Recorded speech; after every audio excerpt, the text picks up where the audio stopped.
Puede ser así como Rocío, sí.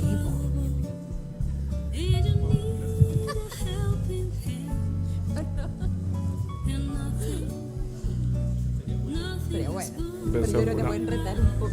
A mí me da lo mismo, pero... Ahí estoy. Ya. Y lo otro, ¿traen algo preparado para hablar? Sí, pues. Parto yo con 8 minutos o 10. Aló. Después la Tere. Aló. No, Bien. la Tere más. Hora y media.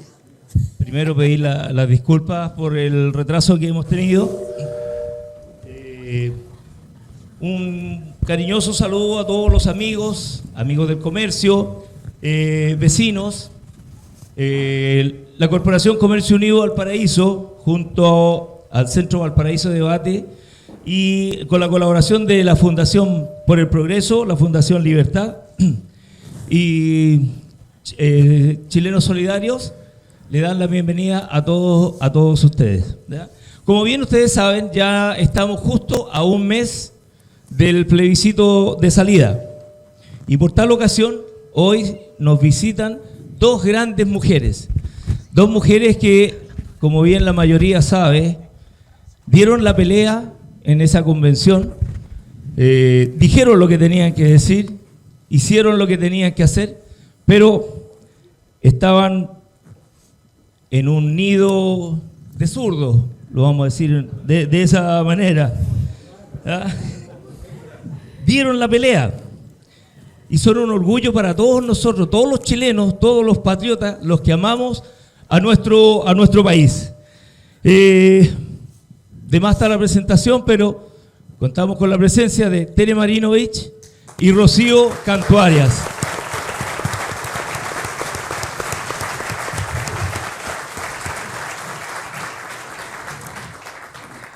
Hoy no tendremos prueba de sonido por si acaso. Escucha. Y bueno, y Se lo pierden ustedes. nosotros lo perdimos. Tengo un tazón tuyo, Tere, muy bonito.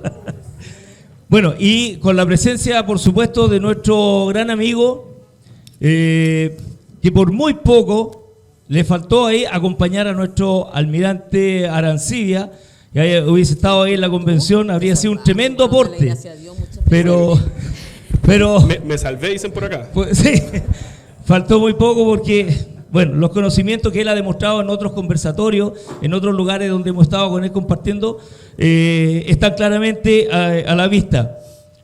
Abogado, profesor universitario, director ejecutivo de la Fundación Piensa, Juan Pablo Rodríguez.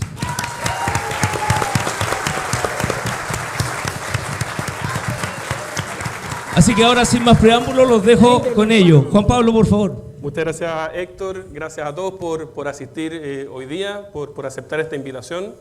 Tere y Rocío, acá las acompañan a ustedes, un grupo de la región de Valparaíso, muy comprometido con Chile, muy comprometido probablemente con las causas que ustedes también comparten, que asisten hoy día acá con la idea de poder conversar en un espacio, si bien es amplio y grande, de bastante confianza, porque acá yo creo que la gran mayoría de personas nos conocemos entre nosotros, hay distintas agrupaciones que les ha tocado dar distintas peleas por nuestro país y por nuestra región hace mucho rato, y vienen acá obviamente con la idea de poder escuchar el testimonio de ustedes, la experiencia de ustedes, y creo yo, y me atribuyo un poco la vocería quizás de los que estamos acá, orientaciones para saber qué hacer, para saber qué hacer en las 4 semanas que vienen, en este día tan importante y tan histórico para nuestro país como es el 4 de septiembre. Aprovecho de saludar a las autoridades que nos acompañan, al diputado Sánchez, al almirante Arancibia, y a todos también, amigas y amigas que están acá, probablemente la concejal Antonucci la hay por ahí también, y si se me pasa alguna autoridad, perdón, alguna seña, pero saludo a todos y sobre todo a los organizadores acá que siempre pasan colados, a las organizaciones, Marcelo González de la Fundación para el Progreso, Michael Manley del Grupo Chileno de Corazón, don Gonzalo Ibáñez del Grupo Centro Valparaíso de Debate, también a la gente de Sinergia Democrática. Muchas gracias también por hacer la pega y generar estas instancias que son tan útiles. El formato un poquito de hoy día va a ser escuchar a nuestras invitadas, escuchar a la Tere, escuchar a la Rocío en una intervención inicial que en total va a durar aproximadamente media hora. Luego yo generar una conversa entre nosotros mismos, quizá menos, quizá más. En total. En total, Tere, en total. Lo mío es hora y media. Sin introducción. ¿Hacemos la introducción o no? Después yo hago un par de preguntas y después la idea es que poder, dentro de lo posible, abrir el micrófono para preguntas, para los que quieran hacerlo, acumular algunas y poder hacernos cargo en la última media hora de esas preguntas. Así que, sin más, y agradeciéndoles, Rocío, Tere, infinitamente que nos acompañen hoy día, les ofrezco la palabra para poder iniciar esta conversación. No sé, Rocío, si quieres partir tú. Bueno, estamos encantadas de estar acá. Muchas gracias al diputado Luis Fernando Sánchez. Es un agrado volver a ver al almirante Arancibia, uno de los pocos que echamos de menos, a nadie más. Gracias a la FPP y a las instituciones que están apoyando esta actividad. Gracias, Juan Pablo. Muchas gracias, Héctor, por la presentación. Queríamos gastar algunos minutos en poner de relevancia algunas de las materias que creemos que son importantes en términos culturales, la Tere, y en términos de lo que quedó respecto de derechos sociales en el borrador de la Convención. Y voy a partir dando mi perspectiva respecto del borrador. El borrador de la Convención, este borrador que se escribió, ¿no es cierto, almirante?, desde la ducha, con convencionales disfrazados de dinosaurio y de Pikachu, con convencionales que lo primero que hicieron fue autoaumentarse los sueldos, las asignaciones, con convencionales que lo que hicieron fue jugar al solitario adentro de la convención, con la gran mayoría haciendo todo tipo de trampas en la convención. Bueno, el resultado de este borrador es delirante. Y les quería comentar algunos delirios respecto de los derechos sociales. Veamos qué pasa con ellos. No los voy a comentar todos, pero ¿qué pasa con algunos de ellos? Porque la gran mayoría quedó con letra chica, o sea, un titular así bonito, pero que en la realidad hay mucho que comentar. Primero parto con propiedad, consagrado en el artículo 78.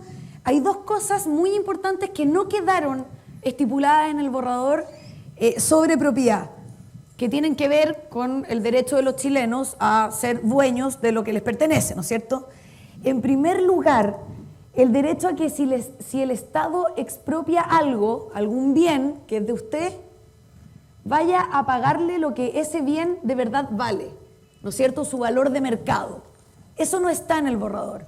¿Qué es lo que se consagró? El justo precio. ¿Justo precio para quién?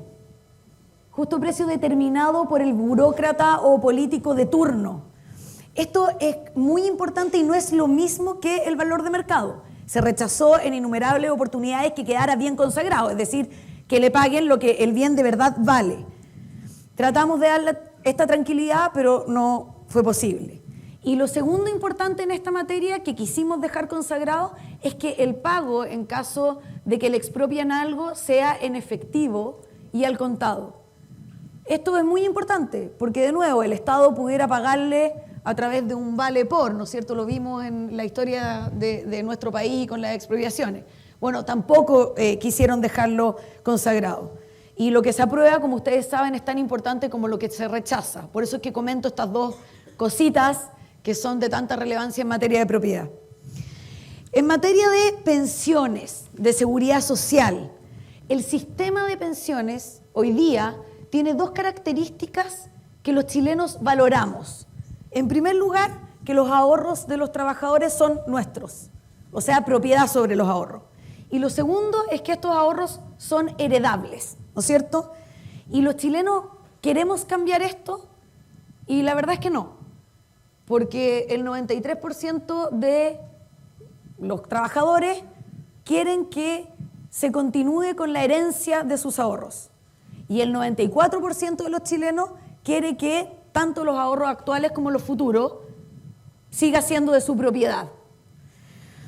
¿Cuál es, sin embargo, la propuesta de estos genios, salvo excepciones, ¿no es cierto?, de estos genios de la Convención? Bueno, que los ahorros dejen de ser propios y que ya no se puedan heredar. Esto lo dice textualmente algún artículo del borrador de la Convención y la respuesta es que no. No fueron tan explícitos, diría la Tere, tan torpes, para dejarlo así en términos escritos, ¿no es cierto? Pero lo dejaron con letra chica, en términos confusos. Primero, ¿por qué? Porque el borrador consagra el gran principio del sistema de reparto. Este es el principio de solidaridad, que lo que implica es que con la cotización de un trabajador se va a pagar la jubilación de otro. En un sistema de reparto no hay propiedad del trabajador sobre sus ahorros. Esto, si es que no nos creen, no lo decimos nosotros, o no es una interpretación mañosa nuestra, sino que lo ha dicho explícitamente la ministra Jara, a través de los medios de comunicación públicos, lo pueden revisar en La Tercera, el día 14 de abril de este año, dijo que el principio de solidaridad implicaba el reparto intergeneracional. Y la ministra Siches, también en ICARE, hace algunos meses atrás, confirmó esta misma idea. ¿Y por qué los ahorros dejan de ser heredables? Porque el borrador en un artículo, en el 45, establece que los recursos con los que se financiará el sistema no pueden estar destinados a otro fin que no sea el pago de beneficios previsionales. Y la herencia no es un beneficio previsional. En resumen, en materia de pensiones, de este derecho social tan importante para los trabajadores, se eliminan o se abre la puerta para eliminar las dos características que sí funcionan en el sistema actual: que los ahorros sigan siendo de los trabajadores y que sigan siendo heredables. Vamos a vivienda. En Chile, por supuesto que hay problemas de vivienda. En Valparaíso tenemos déficit habitacional. La región con más campamentos en Chile, por ejemplo, esta sí, con más campamentos en Chile, y efectivamente el déficit habitacional en nuestra región es más que el promedio nacional. Tenemos un problema entonces, particularmente en esta región. ¿Y qué hizo la convención en este borrador, en esta materia? Fíjense que lo que hicieron los convencionales fue aprender de la peor experiencia ajena. Y entonces miramos la Constitución de Bolivia, que consagra una vivienda digna. No obstante, a pesar de que está en su Constitución, el 58% de los bolivianos vive en barrios marginales. Y copiamos la Constitución venezolana, que es un poquitito más ambiciosa que la boliviana. Entonces consagra no solamente el derecho a la vivienda digna, sino que además esta tiene que contar con servicios básicos, tiene que ser cómoda, tiene que contar con higiene. Bueno, el déficit habitacional en Venezuela es de 2 millones de viviendas, y ya en el 2011 la mitad de la población de Caracas vivía en barrios pobres. ¿Qué hizo nuestra Constitución? ¿Qué nos entregaron los convencionales? El derecho a una vivienda digna y adecuada, en la línea de entre Bolivia y Venezuela. Y se consagra su tenencia, es decir, su uso, no una vivienda propia. No hay en el borrador de la Convención ninguna norma que proteja, que asegure o que fomente el derecho de acceso a la vivienda propia.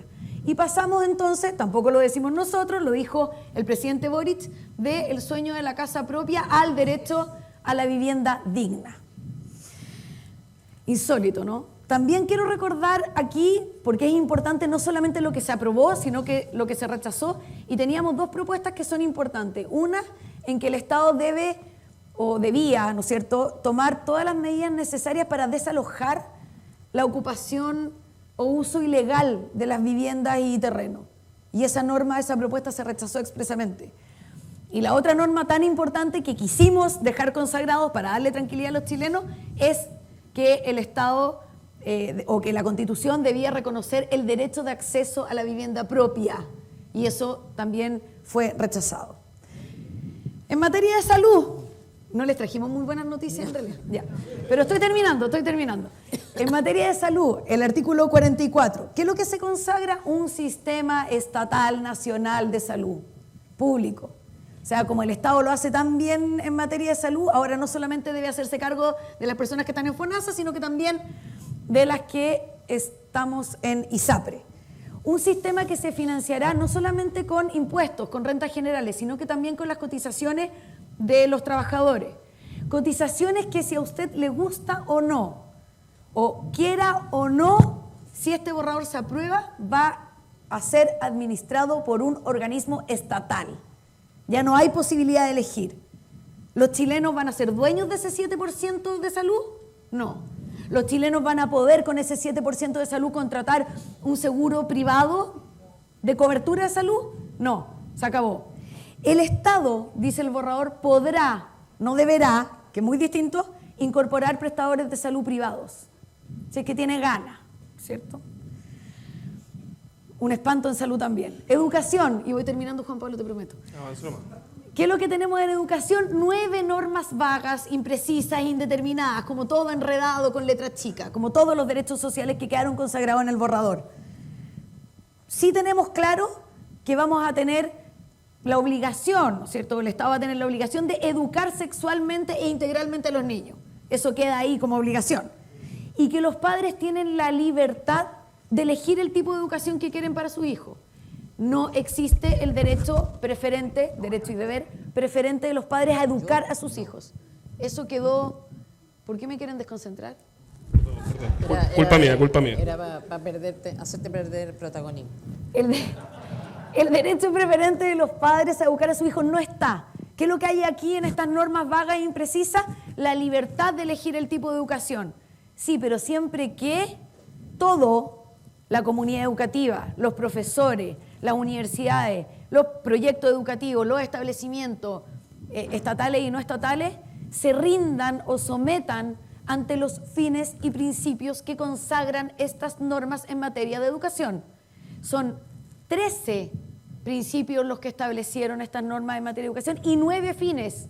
Y estos fines y principios incluyen, por ejemplo, el principio, el enfoque de género, el derecho a interrumpir libremente el embarazo sin interferencia de terceros, la conciencia ecológica, la interseccionalidad, La paridad.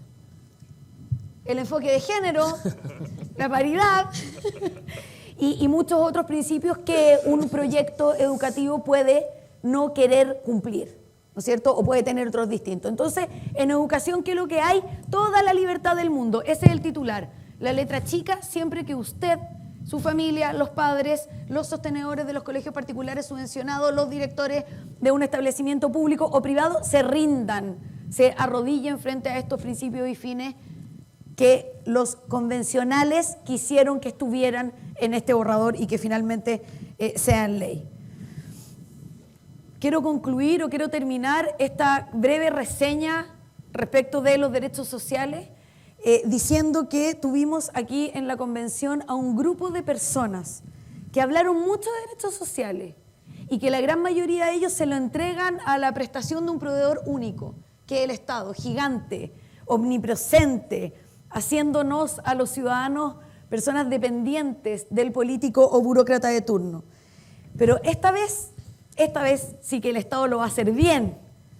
Lo que hace mal, la prestación de servicios públicos, que habitualmente es la peor en materia de derechos sociales, ahora sí que lo va a hacer bien. El realismo mágico puede funcionar en el microclima de la Convención Constitucional, pero no en la realidad. Termino diciéndoles que es lamentable que en este borrador lo que se haya consagrado es que el Estado va a ser dueño de los derechos sociales. Muchas gracias por su tiempo.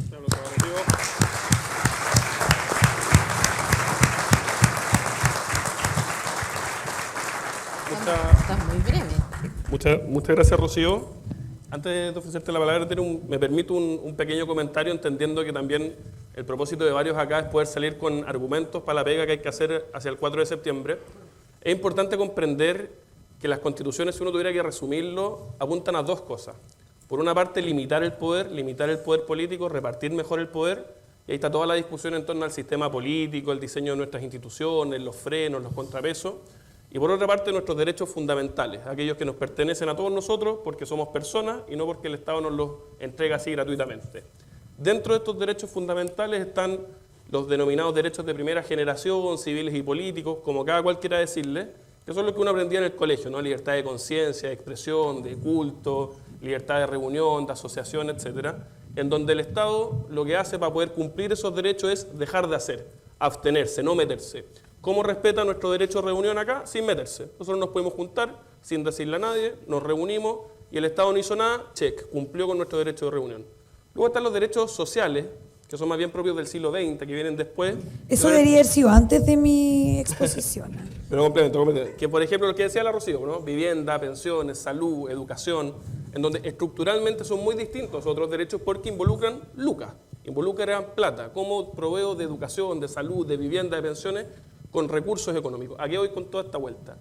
Por mucho que las constituciones prometan el oro y el moro, cielo, mar y tierra, y nos ofrezcan catálogos infinitos de derechos, como lo hacen las constituciones latinoamericanas, no las constituciones de los modelos de estados de bienestar europeas, sino que las constituciones tan largas y extensas en derecha son un modelo latinoamericano, eso no dice que eso se condiga en la realidad con que efectivamente exista una buena prestación en materia de derechos, salud, pensiones. Es una promesa. Pero si no hay un buen sistema político que tome buenas decisiones para implementar esa promesa, si no hay, lo más importante, generación de riqueza, para que tener las lucas para poder proveer esto, la verdad que son promesas y son palabras vacías. Y un ejemplo nomás, y con esto termino para que se lo puedan llevar para la casa. La Constitución ecuatoriana, muy similar a la propuesta de la Constitución chilena, en materia del derecho a la salud, habla 81 veces del derecho a la salud, 81 veces. Si uno mira cuánto dice la Constitución chilena, muy poquito. ¿Dónde funcionó mejor la respuesta a la pandemia, por ejemplo? ¿Dónde funciona mejor la salud? ¿En Ecuador o en Chile? Cuando en Ecuador habían vacunado al 1% de la población, en Chile habían vacunado al 50% de la población. Es decir, con independencia de nuestra Constitución, que reconoce muy limitadamente o más sobriamente el derecho a la salud funciona mejor que en ese país donde la Constitución está repleta de promesas, porque la prestación concreta pasa por otra cosa, no pasa porque esté escrita ahí en la Constitución, sino pongamos ahí a puros poetas a escribir eso. Y así los ejemplos son infinitos. Brasil, por ejemplo, 5 veces más que la chilena en la misma materia, y en el ranking de la OMS, la Organización Mundial de la Salud, está 135, Chile está en el lugar 30. Tenemos infinitos desafíos por de pronto, pero por mucho que las constituciones prometan, si no hay una buena política que implemente buenas decisiones y no hay recursos económicos que se generan con cuestiones que esta Constitución no da, certeza, respeto a la propiedad privada, responsabilidad fiscal, Estado de Derecho, etcétera, la verdad que son más bien palabras vacías que no se condicen con la realidad. ¿Y por qué? Porque obviamente el apruebo, uno de sus caballitos de batalla, son los derechos sociales y por lo tanto hay que estar ahí con buenos argumentos para dar esa defensa. Me permito ese complemento, Rocío, y sin más, Tere, por favor, muchas gracias por la invitación y te ofrezco la palabra. Gracias a ti, pues si nosotros no te invitamos, nosotros somos la invitada. Oye, yo tengo una duda. Luis Fernando Sánchez, el diputado, ¿dónde está? Se ve a lo lejos. Por favor, preséntate. Ven. Quiero ver si en esta situación, quiero ver si acá hay paridad. Quiero ver si acá hay paridad. Ahí sí, sácame la foto, por favor. Es que siempre salgo en unas fotos patéticas.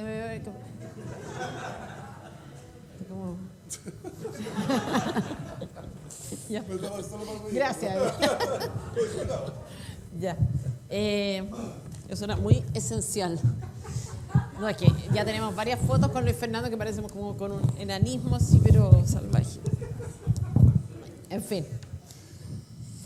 ¿Cuántos de ustedes creen o dirían que alguna vez la publicidad, y esto no es una pregunta retórica, es de verdad, para que levanten la mano, ¿cuántos de ustedes dirían que la publicidad en alguna oportunidad los ha hecho hacer algo de manera absoluta, completamente inconsciente? No me refiero, por ejemplo, a esas situaciones en que uno, no sé, está a dieta y aparece una publicidad en McDonald's y va y se compra la hamburguesa porque uno es consciente de que se salió. No, estoy hablando de un influjo de la publicidad de tal manera que uno haga algo que en realidad no se dio cuenta ni siquiera que lo hizo. ¿Cuántos de ustedes dirían que han estado en esa situación?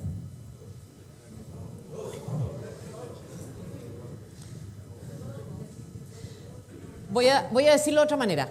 ¿Cuántos de ustedes dirían que han usado en el pasado alguna prenda de vestir, algún peinado que hoy día considera espantoso?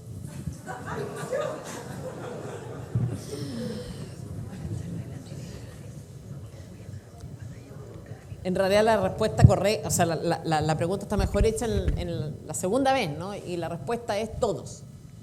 La moda tiene esta capacidad, la publicidad tiene esta capacidad de afectar nuestro cerebro de tal manera que altere incluso nuestro sentido del gusto, que incluso creamos que nos gusta algo que en realidad no nos gusta. ¿Ah? Estamos muchas veces en esa situación, ¿no? Sabemos que hay algo que antes no nos gustaba, que ahora nos gusta. Sabemos, intuimos que nos dejará de gustar. Sabemos que esa magia la ha hecho la publicidad, sabemos que la publicidad, o detrás de la publicidad, hay intereses comerciales y aún así caemos. La pregunta es, ¿en cuántos ámbitos de nuestra vida nos está pasando esto? Que estamos actuando por el influjo de algo exterior a nosotros, manipulados por algo exterior a nosotros. Y yo creo que uno de esos ámbitos es precisamente el de la política. La propaganda política está siendo muy potente en la actualidad y está haciendo que sin que nos demos cuenta, tomemos posiciones de las que no somos del todo conscientes, que vienen y provienen de grupos interesados. Y para eso, para explicar un poco esto, voy a usar, esto suena muy desagradable, ¿o no? ¿Se lo ponía interés más al medio? O te lo sacáis y lo... ¿Será necesario? Sí. ¿Es necesario?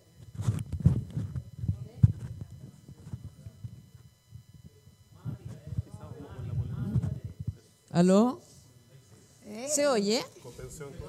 ¿Ah? Convención. ¿Aló, aló, aló? Lo podemos censurar acá. ¿Ah? Lo podemos censurar. Yo me equivoqué. Esa. Oye, en el libro ustedes cuentan la historia de esa anécdota, ¿no? No sé, no me acuerdo. Tere, ¿por qué te equivocaste? Esto igual me sigue ¿Por qué molestando. te equivocaste? Me sigue molestando. ¿Por qué te equivocaste? Me equivoqué porque no era culiada. ¿No era qué? Era ¿Se oye? ¿Se oye o no? Me molesta mucho esto. Bueno, voy a usar como ejemplo para graficar un poco lo que estoy tratando de decir, que es un tema que a mí me mueve y me importa más allá de la convención, porque además está vigente y va a seguir estando vigente independiente de los resultados del plebiscito. Voy a usar como ejemplo para ilustrar cómo lo hicieron y cómo operaron los supuestos representantes de los pueblos indígenas al interior de la convención. Estos activistas políticos, porque eso es lo que son, obtuvieron privilegios en al menos 7 ámbitos. Privilegios en materia de propiedad. El derecho a propiedad que ellos tienen es mucho más fuerte que el derecho a propiedad del resto de los chilenos. Derechos de agua garantizados constitucionalmente, el resto tiene que ir a un burócrata, en fin. Derecho de veto sobre cualquier cosa que ellos estimen que los afecta en sus derechos, como chilenos o como indígenas, o sea, en cualquier cosa, en definitiva. Derechos especiales, un sistema de educación, una libertad de educación muy superior a la que tiene el resto de los chilenos, derechos especiales para el ingreso y promoción en los sistemas de educación superior, escaños reservados en casi todas las instituciones del Estado, en fin, ya, todo el mundo más o menos sabe. Privilegios en al menos 7 áreas. Y uno dice, ¿cómo llegan a esto? Es muy interesante porque uno dice, acá hay varias paradojas. En primer lugar, eran un grupo minoritario, eran 17 personas. ¿Cuánto eran Chile Vamos, dentro del grupo dentro del cual nosotros estábamos, ¿no? Y el almirante. 37. Ellos eran 17. Ellos son 17, el colectivo socialista eran 16. El colectivo socialista resultó ser completamente irrelevante. Y estos otros señores, 17, lograron una constitución hecha a su medida. Bueno, pero es que eran representantes de pueblos indígenas. No. Las personas inscritas bajo el padrón indígena en el CERVEL, aquellas personas que se identifican como miembros de pueblos indígenas y por tanto podían votar en esta elección, elegir su papeleta especial, ¿no es cierto? Son aproximadamente un poco más de 1 millón de personas. Pues bien, las personas que votaron por el padrón indígena en la elección de convencionales fueron el 23% de ese padrón total. Y los 17 escaños reservados salieron electos con 89.000 votos, que corresponde al 7% del padrón indígena del CERVEL. 7%. O sea, representatividad de los pueblos indígenas, 0. Son minoría, no son representativos. Unos detalles, datos, digamos. 6 de estos convencionales fueron electos con menos de 1.000 votos. La representante del pueblo Yagán, con 61 votos. Del pueblo Cahuéscar, con 95 votos. Y sin embargo terminamos con una constitución indigenista. Esto es de verdad, yo no sé si alguien no se ha puesto a pensar lo sorprendente que es esto. Actúan como si, a pesar de todo esto, ellos actúan como si fueran los representantes oficiales de estos pueblos indígenas. Y el resto responde como si efectivamente tuvieran esa representación. Y una representación bastante pretenciosa, porque ellos son representantes supuestamente de una raza, no de quienes los eligieron. Ellos hablan en nombre de una raza o de una etnia. Es como que yo dijera, no sé, que represento a todas las rubias. Puedo decir esto desde la semana pasada.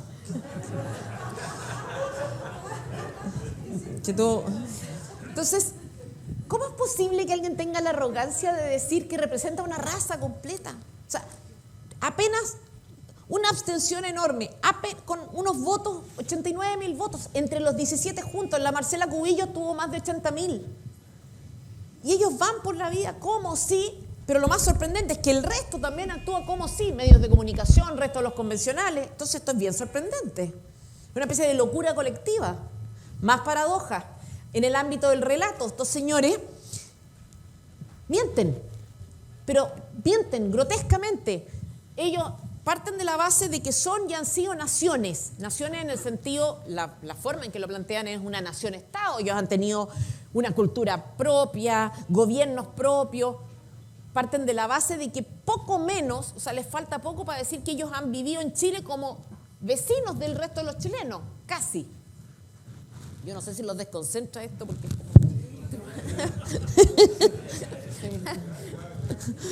Me siento nomás. No, me siento.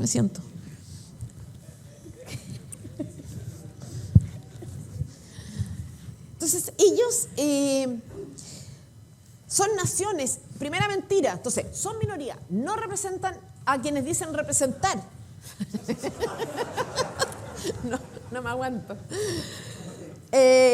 Son naciones, pero en realidad no han sido naciones. Tenemos sistemas jurídicos distintos, caras de raja nunca han tenido ni un sistema jurídico distinto. No hay un solo texto jurídico de ninguno de estos pueblos. No existe eso, no existe este sistema jurídico.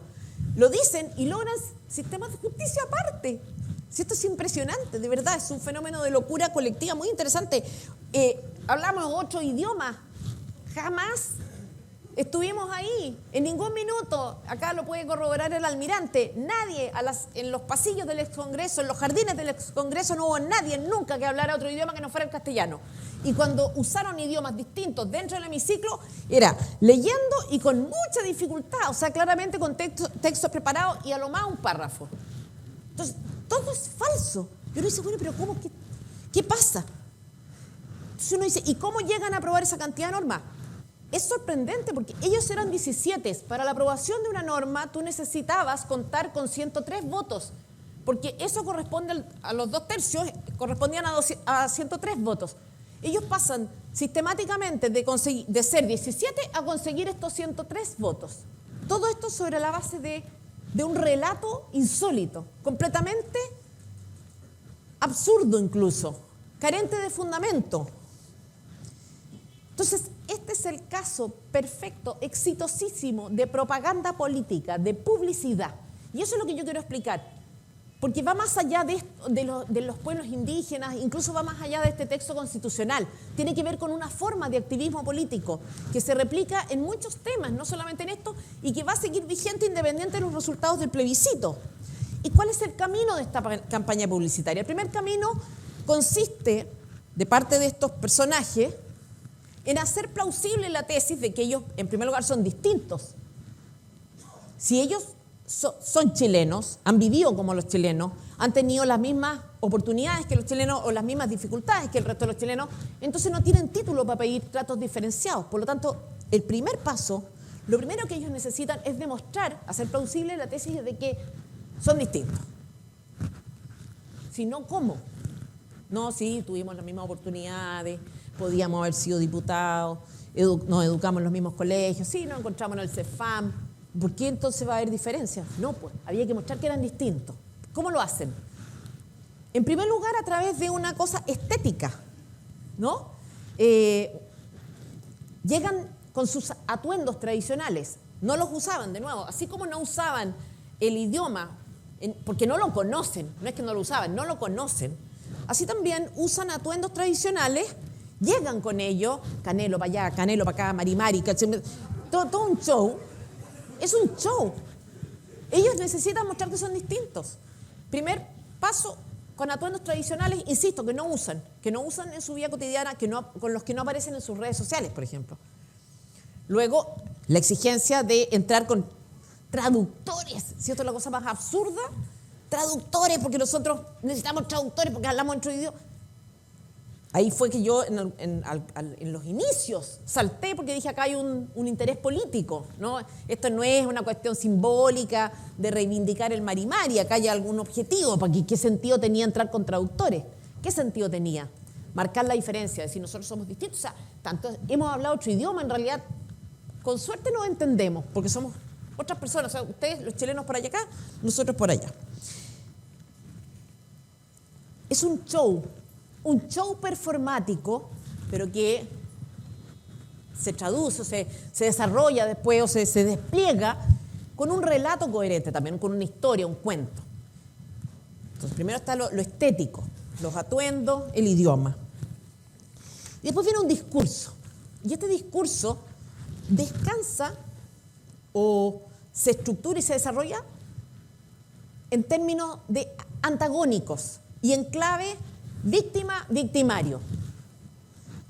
Esto, insisto, esto no es solo para indígenas, activistas del indigenismo, no, esto también vale para el activismo feminista, el activismo ecologista, todas estas formas de activismo. Entonces, a ver, se estructura un relato en el cual hay dos grupos son distintos, están antagonizando, y en los cuales uno de esos grupos es malo, otro de esos grupos es bueno. O sea, el conflicto, que probablemente tiene alguna base de realidad, se simplifica.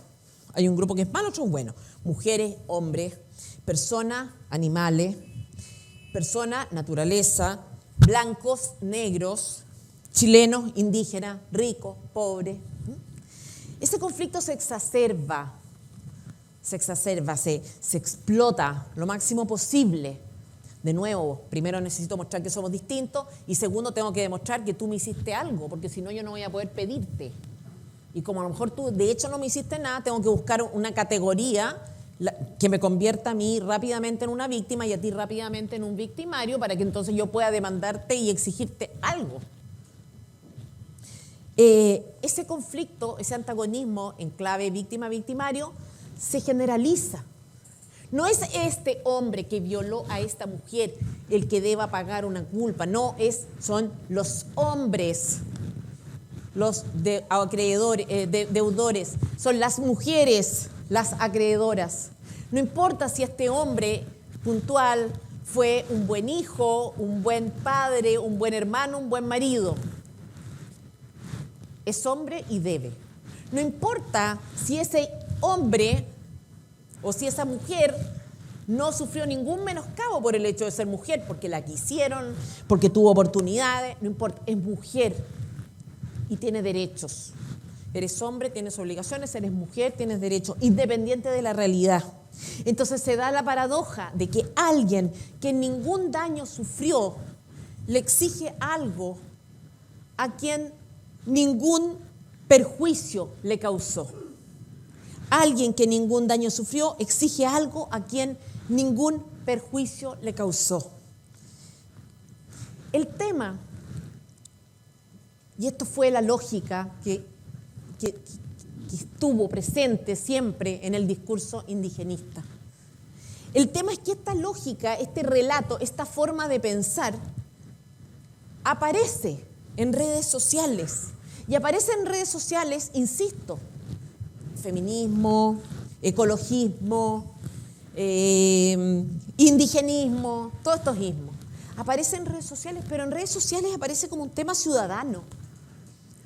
¿Cuántos chilenos, por ejemplo, se sienten identificados con partidos políticos e incluso con sectores políticos? El 80% de los chilenos dice que no se siente identificado con ningún partido, con ninguna coalición, no soy ni de izquierda ni de derecha, no estoy ni ahí con los políticos.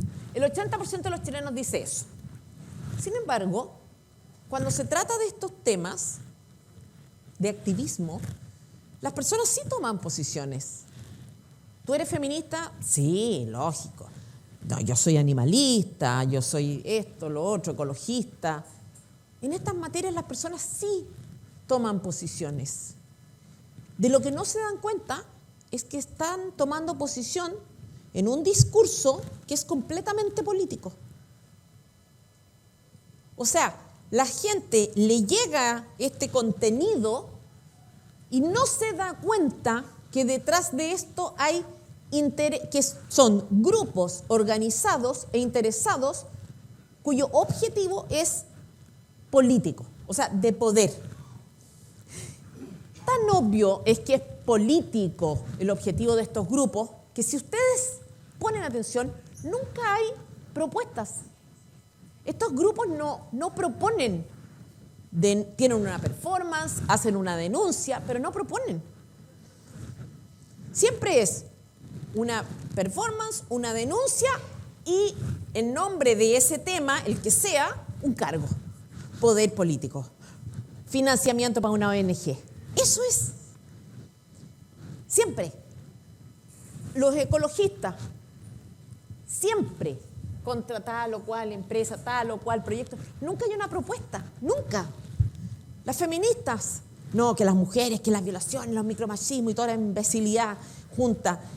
Pero ¿cuál es la propuesta para los problemas reales de las mujeres? Porque obviamente las mujeres, hay problemas que podemos llamar femeninos, no más propios de las mujeres. Obvio que existen. No es ese el tema. El tema es esta denuncia, pero es un activismo político.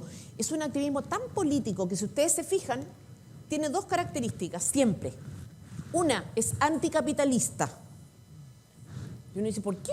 ¿Por qué? Pues si tu tema es el medio ambiente, ¿qué tiene que ver eso con el modelo capitalista? Si tu tema es la mujer, ¿qué tiene que ver eso con el modelo capitalista? No, siempre es anticapitalista. Y siempre es contra la cultura judeo-cristiana, los valores cristianos occidentales, siempre. Entonces ahí uno debiera ya empezar a juntar cables, digamos, y decir, acá hay algo que va más allá del tema mujer o medio ambiente o qué sé yo. Acá hay algo más.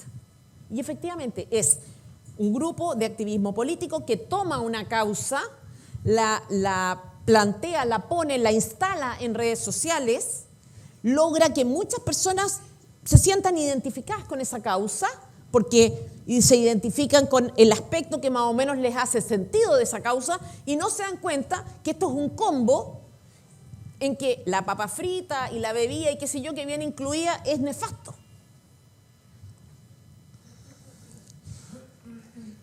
Tan política es este relato que llega, si ustedes se fijan, también zanjado. No es en realidad una discusión, un debate público en el cual uno pueda como interactuar y haya posiciones. No, el debate llega resuelto. O tú eres feminista o a ti no te importa que violen mujeres, me lo han dicho a mí. Tú no quieres a tus hijas, yo tengo 6 hijas mujeres, tú no quieres a tus hijas, ojalá algún día las violen. Y esto es porque uno dice yo no soy feminista. Tan político es que la discusión en realidad no es discusión, es apariencia de discusión, llega zanjada, llega de tal modo, te la presentan, que en realidad cualquier diferencia, cualquier matiz te deja cancelado, fuera de posibilidad. Oye, no es que yo estoy a favor de este proyecto, depredador, a ti no te importa la contaminación.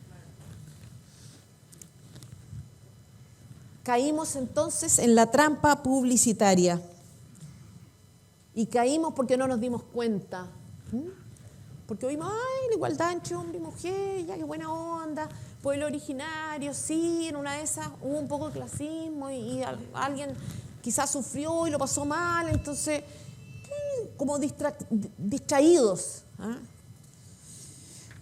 Estas personas, cuando alguien te vende, ¿no es cierto?, y te dice que te haga una chasquilla así, no sé si se acuerdan como las chasquillas que uno usaba. Esta chasquilla así, uno se echaba laca y hacía el loco. O esas prendas de vestir así que uno dice que espanto. Lamentablemente no traje la presentación que podría haberles mostrado algunas fotos del pasado. Hay detrás de eso un interés comercial, que es que vayamos y compremos la prenda. No es tan grave. El problema es que detrás de este activismo no hay solo un interés comercial. No es solo nuestro dinero el que quieren, nos quieren a nosotros. Entonces yo quiero llamarlos hoy día a estar alerta, a tener una actitud crítica, a invitar a sus amigos, familias, hijos, padres, a despertar, a no tragarse cualquier cosa, no pensar que porque algo tiene un poquito de sentido, entonces yo me subo a esa micro, listo, ahí va pasando, más o menos que sí, igualdad entre hombres y mujeres, ahí vamos,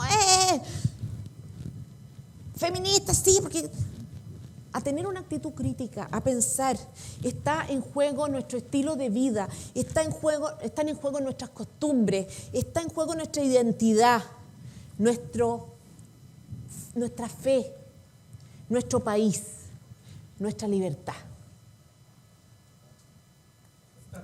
¡Viva Chile!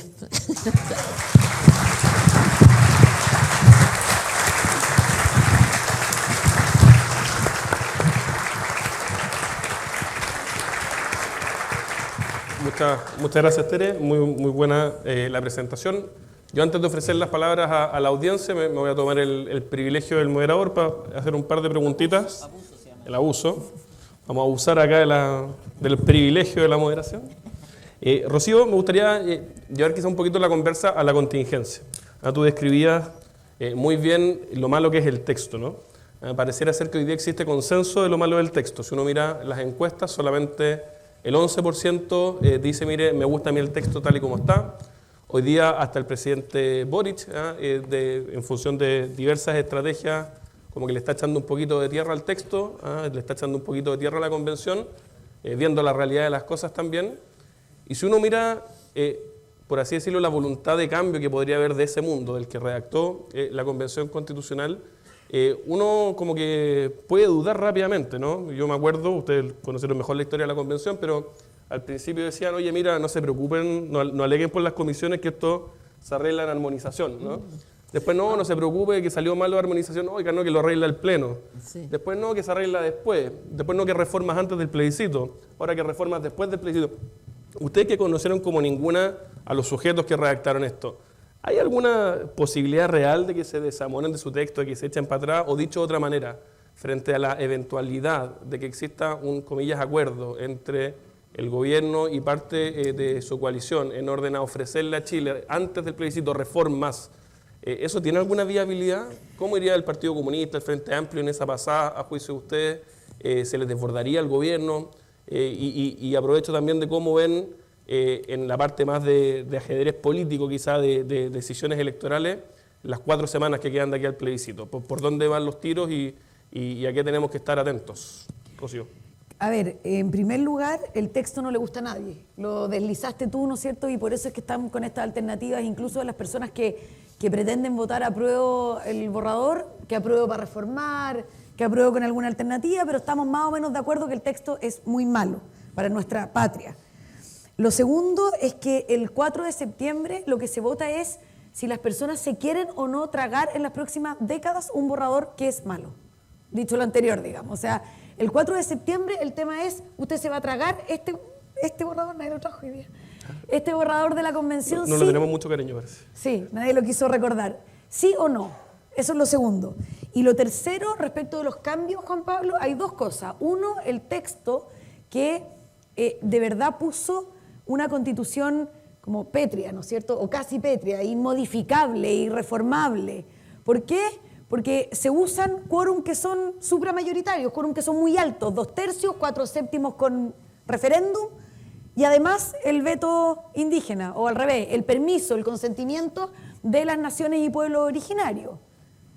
Eso lo pueden revisar, está en el artículo 191. Entonces, texto, la convención es inamovible, así no podemos meterle mano. Y respecto de la voluntad política, no hay esto es una opinión que creo que el almirante la comparte absolutamente, la Tere también, lo hemos conversado muchas veces, en que no va a haber ninguna voluntad de cambiar nada. O sea, y la respuesta va a ser, pero ¿cómo vamos a cambiar un texto que el pueblo, porque ellos son representantes del pueblo, ¿no es cierto? Y me refiero a los amigos de la moneda, del Partido Comunista, Pro Dignidad y qué sé yo. O sea, la respuesta que van a dar el día 5 es, pero ¿cómo si el pueblo lo aprobó? no hay ninguna alternativa de cambio en términos de voluntad. Aquí estamos especulando, pero es lo que yo creo respecto de lo que vimos durante un año en que se jugó con el abuso de poder, con la pasada de máquina, ¿no es cierto? Y con la arbitrariedad y que hoy día los tenemos ahí en la moneda. Sí, estoy totalmente de acuerdo, además, Rocío, es una cuestión muy rara, ¿no? Oye, mira, te ofrezco, aprueba esto, pero está malo, ¿no? Es una confesión, ¿no? Por parte del gobierno, evidentemente, y la Es como confesión de el parte. tema de las mujeres, así como, no, sí, pero yo lo voy a cambiar. Claro. O sea, no es tan buena persona, pero yo lo voy a convertir. Yo lo cambio. Es muy femenino. Ojalá, Y sabemos, ojalá no hayan pero pensado en general no resulta bien, ese tipo de apuestas no resultan bien, así que hay que ser un poco más prudente. Oye, Tere, en la parte más cultural, a propósito de tu intervención, tú describías muy bien como maniqueísmo, ¿no? Esta lógica Sí. de buenos y malos. Sí. Usted, lo voy a poner acá en lenguaje izquierda-derecha, ¿no? Pese a que ¿Somos quizás los buenos?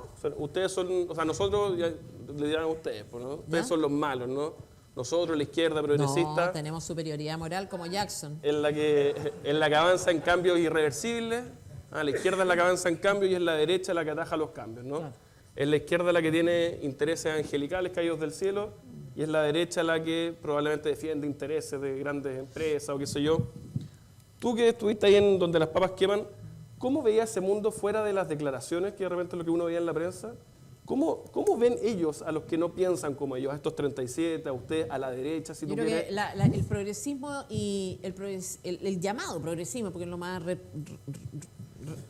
retrógrado que puede existir, pero parte, y ayer lo hablamos en un programa, tiene como dos características. Una, un desprecio hacia todo lo que sea técnico, hacia el saber objetivo.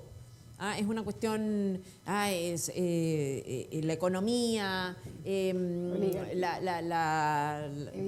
la evidencia, exacto. La evidencia es irrelevante, lo que importa es mi sueño, mi proyecto. Y digamos, si se puede hacer o no, es como cuestión de voluntad. Eso está muy en la lógica de toda esta gente, que se ve claramente después de las declaraciones del ministro de Economía, que uno dice, oye, pero ¿cómo dice tanta imbecilidad? Digamos, entonces el gallo estudió y todo. Es una mentalidad, probablemente mentalidad utópica, ¿no? una utopía que probablemente le afecta a tal grado que llega a decir idioteces contra la técnica que supuestamente domina. Y por otro está el tema de la superioridad moral. Ellos de verdad, honestamente, yo creo, de buena fe, creen que son mejores personas. Porque se les ha enseñado desde pequeños que el paradigma moral, el hecho de la medición moral de si tú eres buena o mala persona, está dada por las posiciones que tú tomas. Yo soy católica, practicante o impracticante, practicante a medias, digamos, ¿ya? Pero uno dice, ¿cómo se mide uno? ¿No? Primero hay un patrón objetivo, unos mandamientos y uno, por las cosas que hago, dejo de hacer, omito. Ahí está la medición que uno hace de si está bien, si está mal, si está más o menos. No tiene que ver con mis ideas. Mis ideas no me hacen buena persona. Son mis actos, lo que yo hago, lo que yo pienso, lo que yo consiento, lo que yo omito. Mi moralidad, mi categoría moral depende de eso. Para esta gente no. Es un concepto, un ideal moral súper fácil que tiene que ver con estar de tal o cual lado y con eso se acabó tu problema. Tú dices que eres feminista y estás bacán, tú eres buena persona. Y ya sabemos, eres machista, no te importa que se violen mujeres, eres un psicópata, pero ¿no? Tú eres eso, ecologista o lo que decíamos hace un rato, depredador. Tú no estás de acuerdo con el Black Lives Matter y entonces eres racista, estás a favor de... Me lo decían ayer en un programa, entonces hay una convicción, han crecido en la idea de que en la medida en que ellos están de acá para allá del pensamiento, o en realidad desde mi punto de vista sería acá, en la medida en que ellos estén de aquí para allá, en la medida en que sus respuestas para los problemas de la humanidad estén de este lado, entonces son buenas personas y los que están de acá son malas personas. Y esto uno lo ve en redes sociales permanentemente. ¿Qué esperas tú de esta mujer que está por el rechazo? No puede sino ser cruel. Y uno dice, oye, pero la diferencia entre izquierda y derecha hasta hace no tanto tiempo tenía que ver con los medios, con la forma en que nosotros entendemos que es mejor resolver tales y cuales problemas, pero sobre la base de que todos queremos más o menos lo mismo. ¿no? Eso es lo que se entendía que eran diferencias. Las diferencias políticas respondían en general, ¿no?, a diferencias de instrumentos. Un poquito, o sea, obviamente hay una diferencia también en otro sentido y más profundas, pero básicamente había un cierto grado de consenso de que no te hacía bueno el estar de un lado o malo el estar del otro. Hoy día eso se perdió. Hoy día la bondad moral, el ideal moral está dado por tus posiciones políticas. Y entonces tú cambiaste tu foto de perfil y eres buena persona.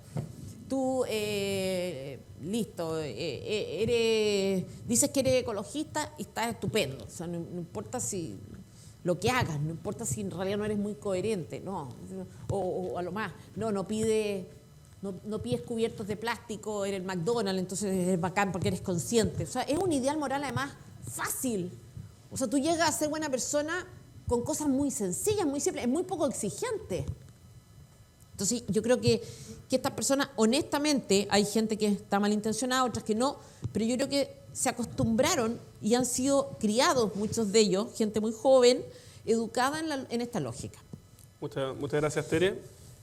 Seguimos con la conversa, Rocío. Vuelvo yo a la contingencia. Probablemente hay dos grandes males que asolan a nuestra patria hoy día. Uno, el aumento sistemático de los precios, la inflación y la irresponsabilidad en esa materia y cómo las familias lo están sufriendo.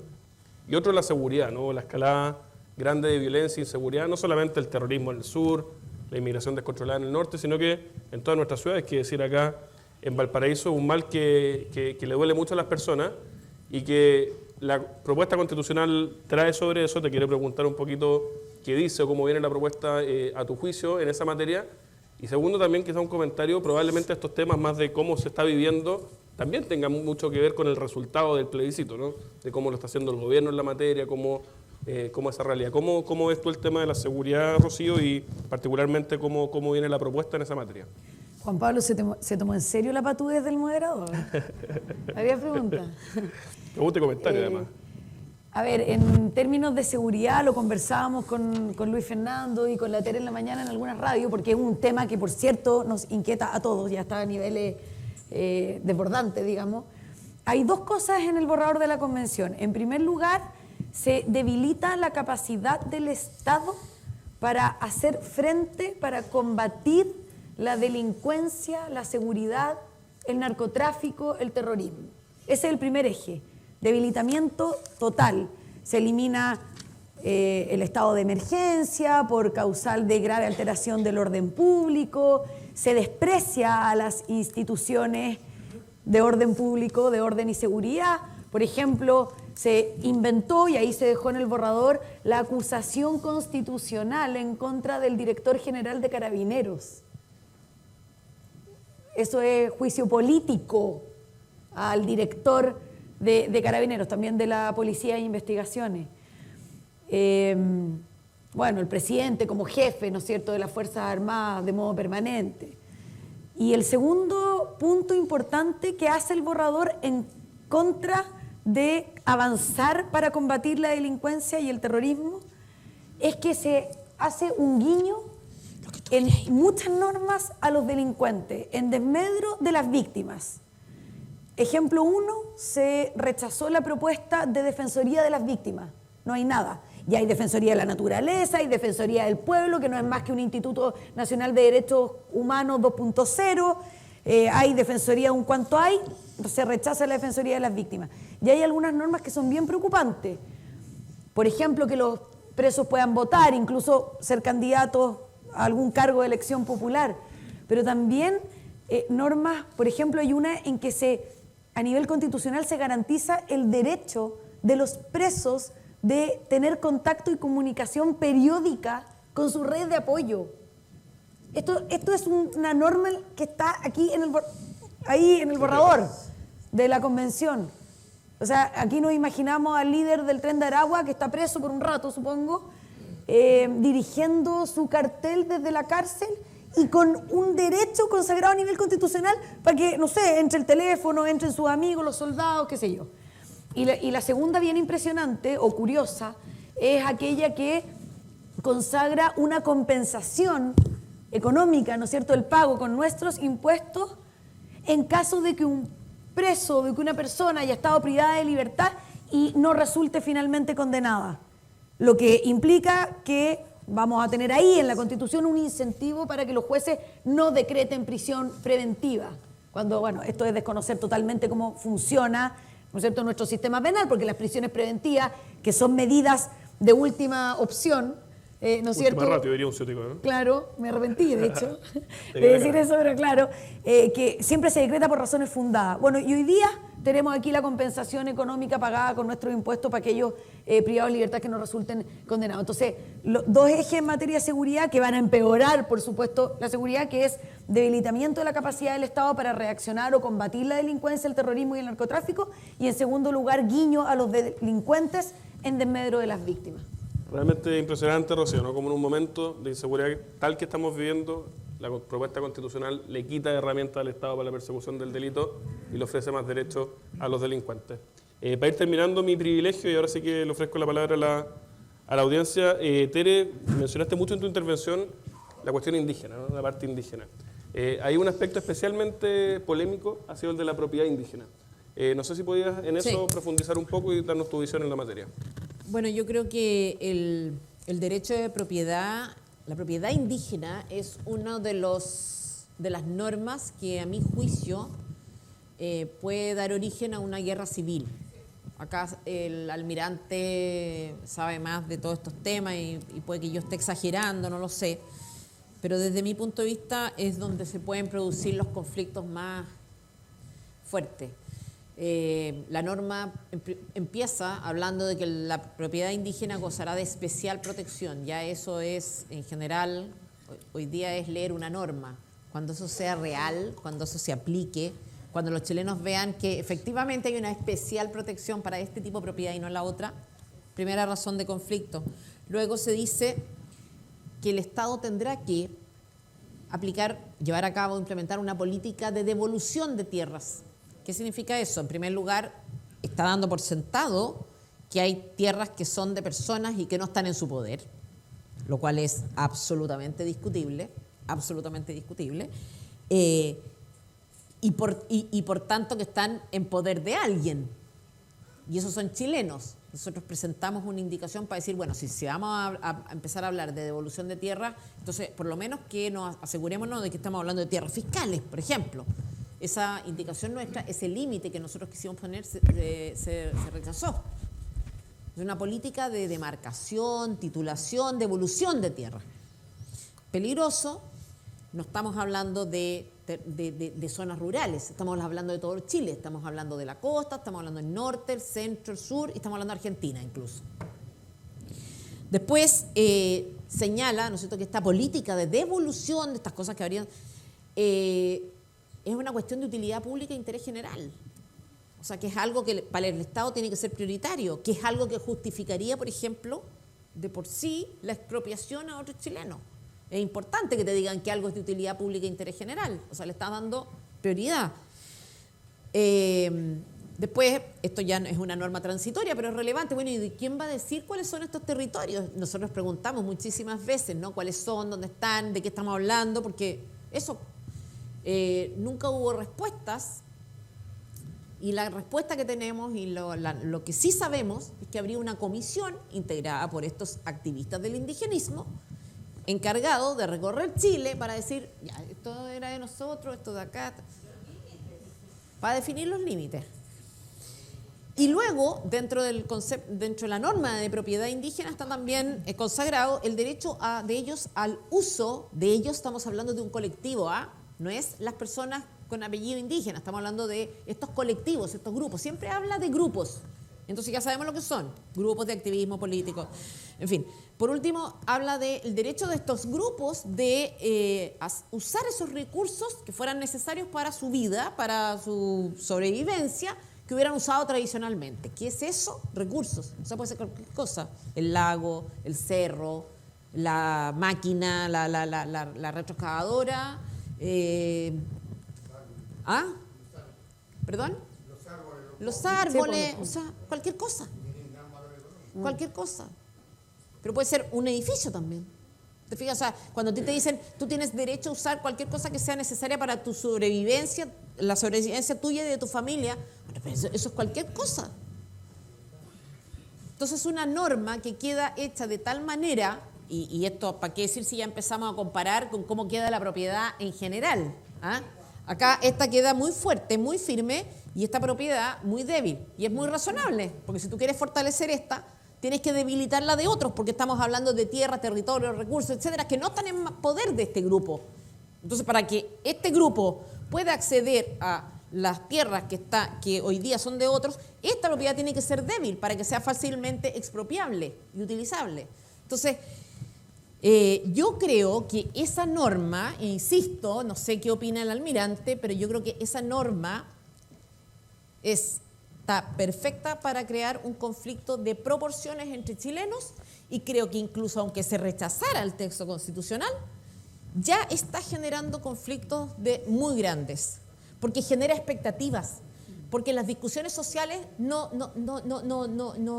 son neutras, producen efectos en las personas. Ustedes ven, ¿no? Hoy día, por ejemplo, hay mucho más animadversión entre chilenos, más antipatía, más odiosidad, por el solo hecho de estas discusiones que se han producido.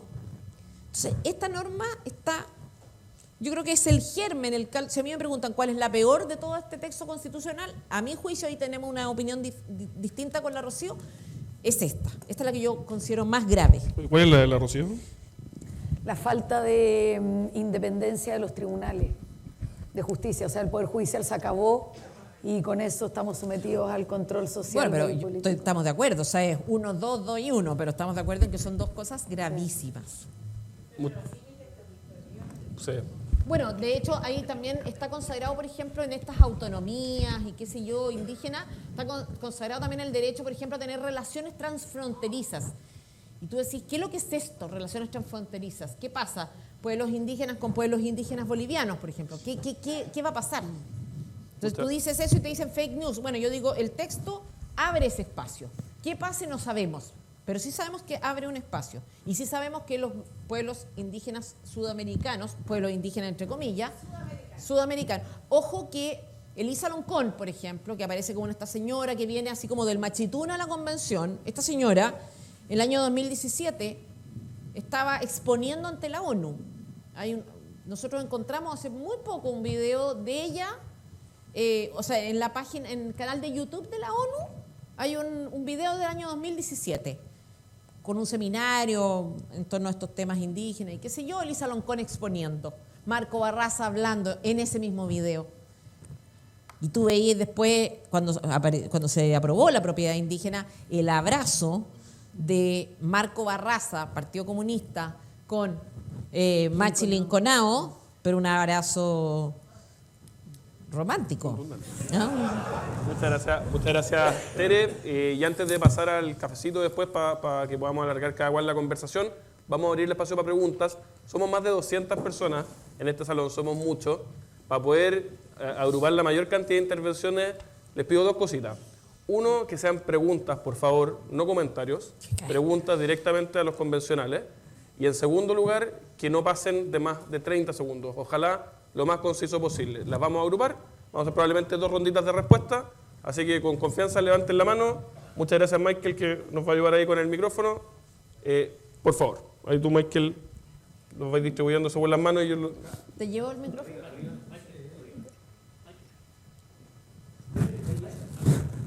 Vamos a acumular 4 preguntas y después vamos a las otras 4 y cerramos. Hola, buenas noches. Mi nombre es César Peralta, soy un ciudadano ecuatoriano de profesión odontólogo, miembro de la Corporación Comercio Unido Valparaíso. Aquí preside nuestro amigo Héctor Arancibia. Yo tengo 2 preguntas, una para la convencional Rocío y otra para la convencional Teresa. Pero antes que nada, yo quería pedirle un par de minutos a ustedes, si me permiten, con documento en mano, esta Constitución ecuatoriana, hacer una explicación escueta. Usted es ecuatoriano, ¿cierto? Ecuatoriano, sí. Sobre lo que es la justicia indígena y sobre lo que es la plurinacionalidad. Y recuerde que estamos hablando de una constitución chavista fomentada por Rafael Correa, prófugo de la justicia. dice aquí la Constitución que el Estado ecuatoriano es constitucional, ¿no? Multicultural y plurinacional. Y reconoce nacionalidades, no habla de naciones. Recuerde que una cosa es nación y otra cosa es nacionalidad. Cuando usted se va al extranjero, usted se lleva su nacionalidad. Usted es chileno en el mundo, pero no se lleva la nación. La nación somos todos. Y es indivisible y unitario. En cuanto a la justicia indígena, se reconocen la jurisdicción de los pueblos indígenas en cuanto a sus costumbres y culturas, siempre bajo el marco de la Constitución.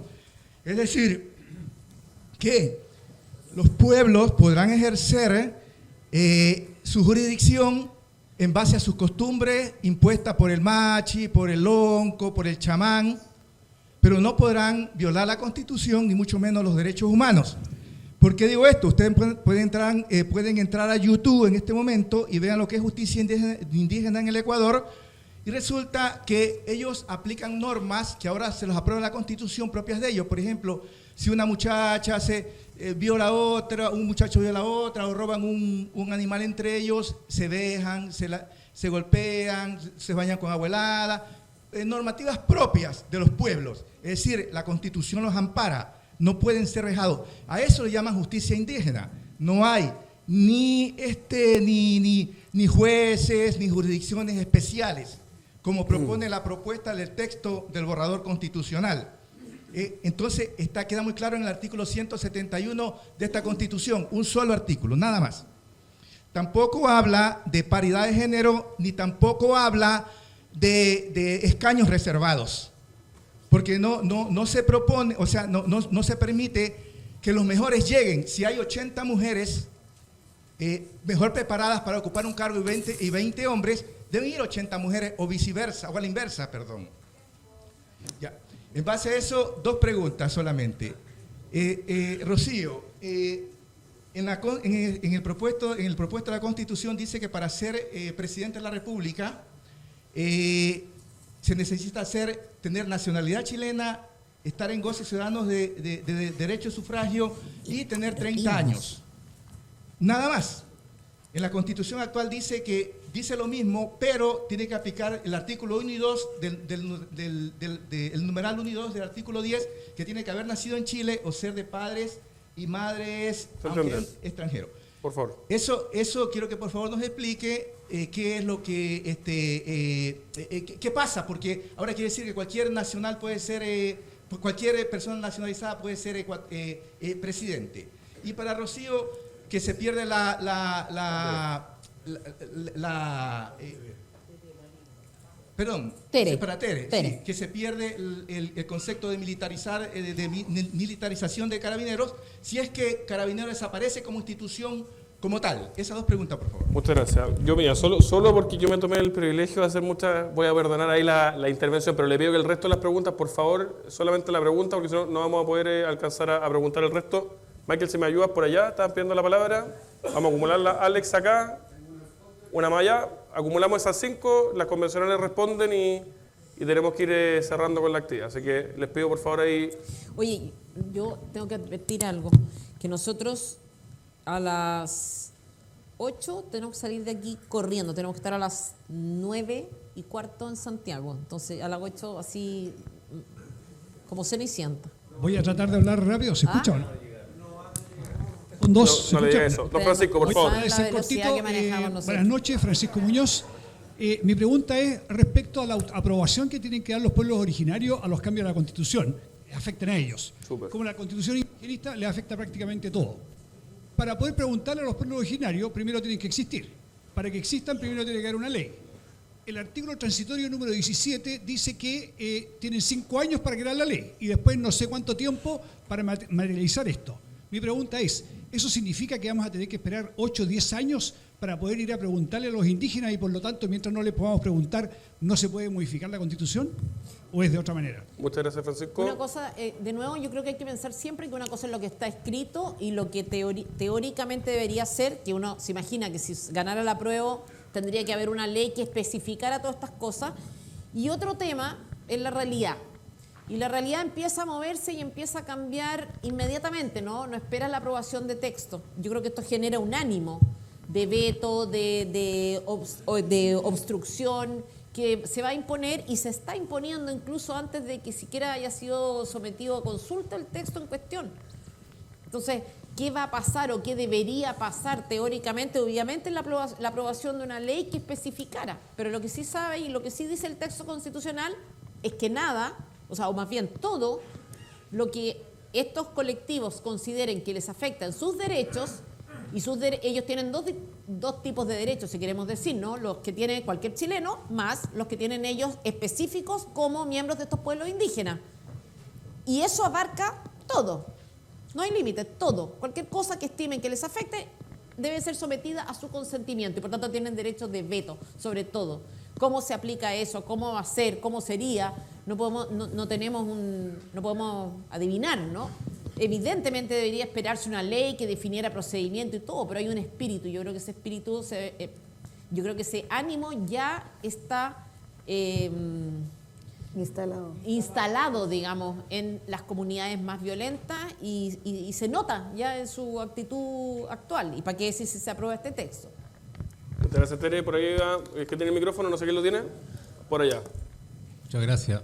Buenas noches. Buenas noches. En primer lugar, le quiero agradecer a la Tere y a la Rocío por el alma que gastaron en beneficio de todos los chilenos. En mí tienen un eterno agradecido. La pregunta, en el capítulo 1 de la propuesta de Constitución se habla de derechos fundamentales, pero no se mencionan. Yo estuve googleando y encontré la que hay en España, que es una lista bastante extensa.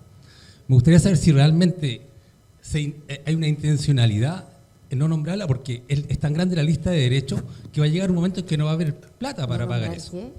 ¿No nombrar qué, perdón? Los derechos fundamentales. Derechos fundamentales. Sí. No, se mencionan, pero no se detallan cuáles son. ¿Ya? Y segundo, cortito, en la convención estaban los Pinky y los cerebros. Los Pinky nosotros sabemos quiénes son los que hacían el show para empatizar con la gente, y los cerebros eran los que realmente estaban, ¿cierto?, escribiendo los artículos que eran los amarradores. ¿Qué tan fuerte fue esa influencia en la convención? Bueno, primero, respondo porque no vamos a alcanzar. Michael, ¿alguna más o cerramos con eso? ¿Acá? ¿Perdón? ¿Alguien dijo?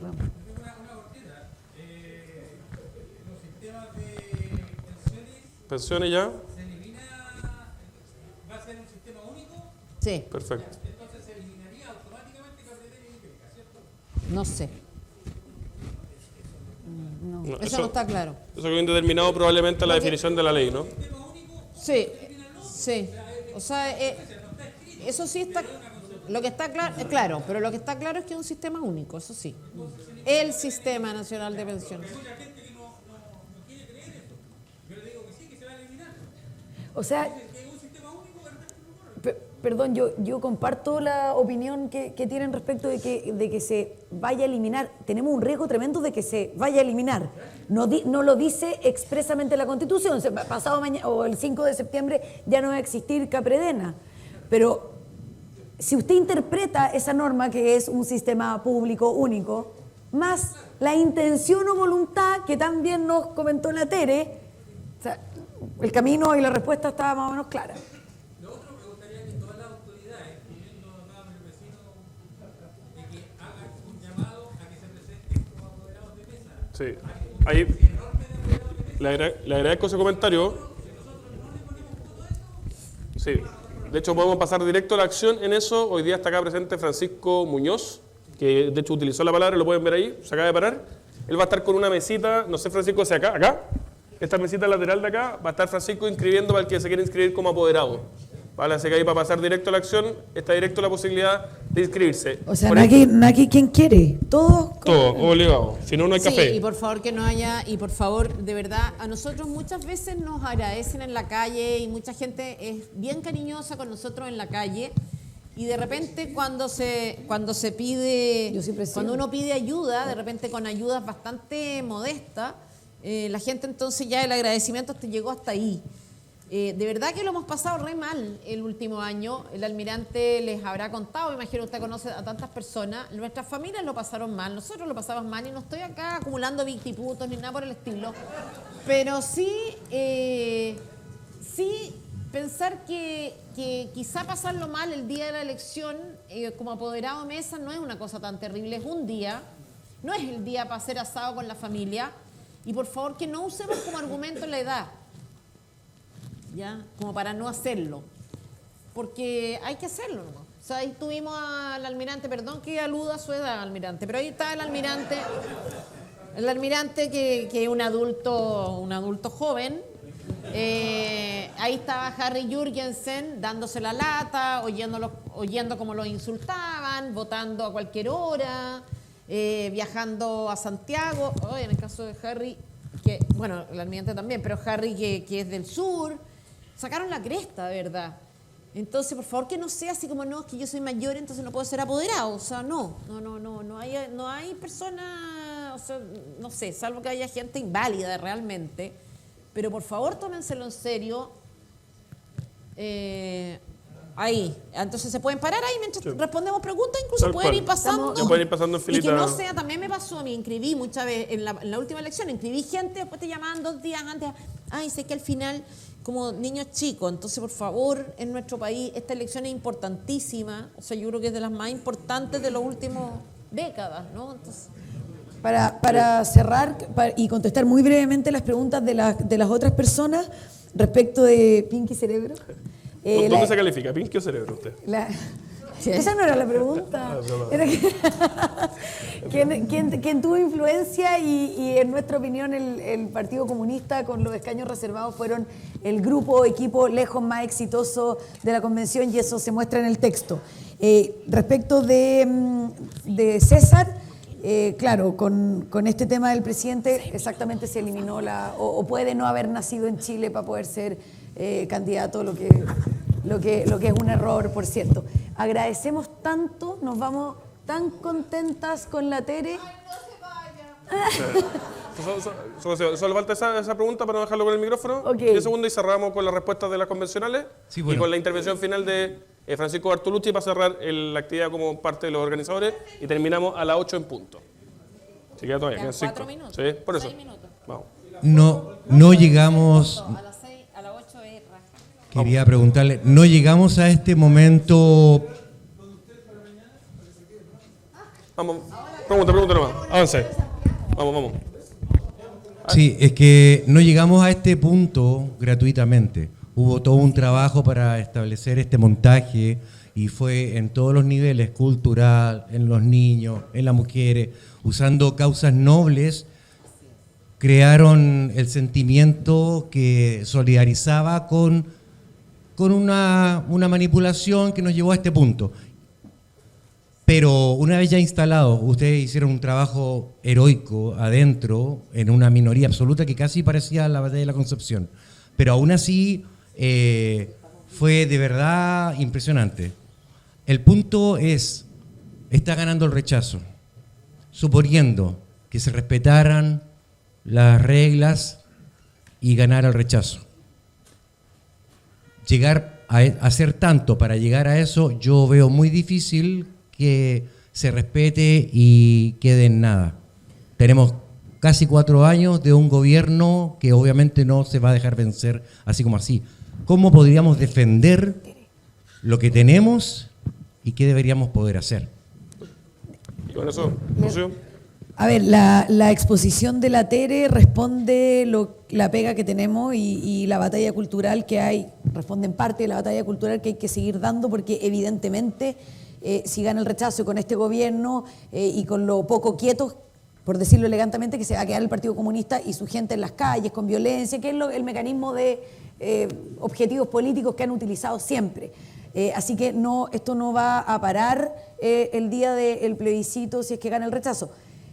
Pero detiene la caída de nuestra patria al precipicio y no estamos tan seguros, a pesar de las encuestas, que eso vaya a suceder. Por lo tanto, terminamos con la obligación, y aquí nos ponemos convención para nuestras cosas, con la obligación de pasar aquí, por favor, e inscribirse para apoderados, porque esa es una pega que tenemos que hacer todos. Así que muchas gracias.